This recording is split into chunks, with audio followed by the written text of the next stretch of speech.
अशा पद्धतीने आजच्या पावसातल्या ज्वारीच्या पापड्या वाळल्या मैत्रिणींनो. खूप चांगल्या अशा ज्वारीच्या पापड्या झाल्या. आता हा ज्वारीचा सांजा खूप छान पद्धतीने शिजलेला असं आहे. सगळ्या कण्या शिजल्या नाहीच तर बाजरीच्या ज्वारीच्या पापड्या अशा चिरटण्याची शक्यता असते. आता मी या पटपट अशा थापून घेतलेल्या आहेत पापड्या मैत्रिणींनो, कारण की उशीर झाल्याच्या नंतर हा सांजा जर का थंडगार झाला तर नंतर पापड्या ह्याच्या व्यवस्थितपणाच्या येत नाहीत. त्याच्या जवळून कुरजत नव्हती थोडं कष्ट घ्यावं पाहिजे मैत्रिणींनो. आज चिक आहे ना थोडासा घट्ट झालता, त्याच्यामुळे मी पळी पापड तर घालता थोडंसं म्हटलं थापूनही घ्यावं. आता माझ्याकडे कापड फळी वगैरे एवढं साहित्य जमा करायला त्याला भरपूर वेळ गेला असता, म्हणून मी आता हात जुगाड लावला आहे थोडासा.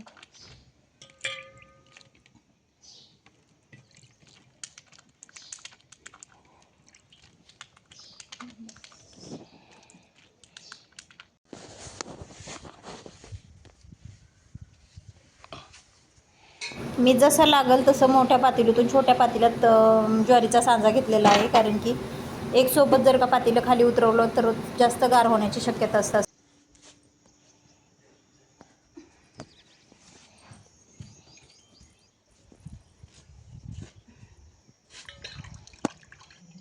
मैत्रिणींना बेमाप ऊन पडले.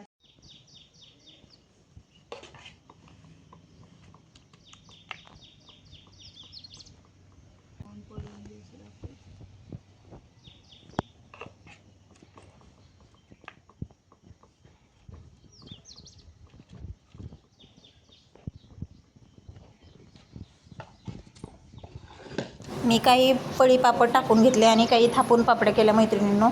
मी एकटीच असल्यामुळे जवळजवळ एक पायलीचा सांजा होता, भरपूर वेळ लागला असता थापायला, त्याच्यामुळे मी काही पळी पापड आणि काही हाताने थापून घेतलेल्या पापड्या.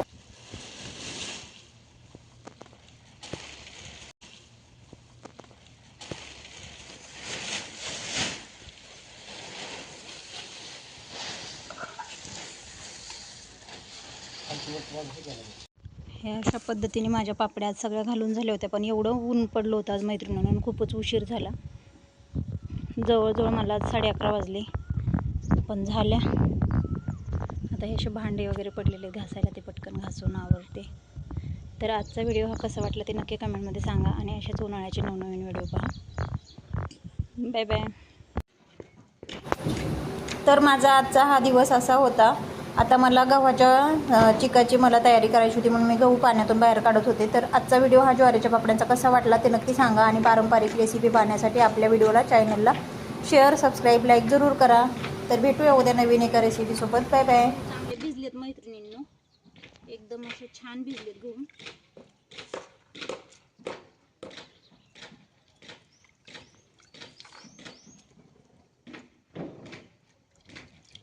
बरोबर 4 दिवस गहू पाण्यात ठेवले मी, भिजलेत आता.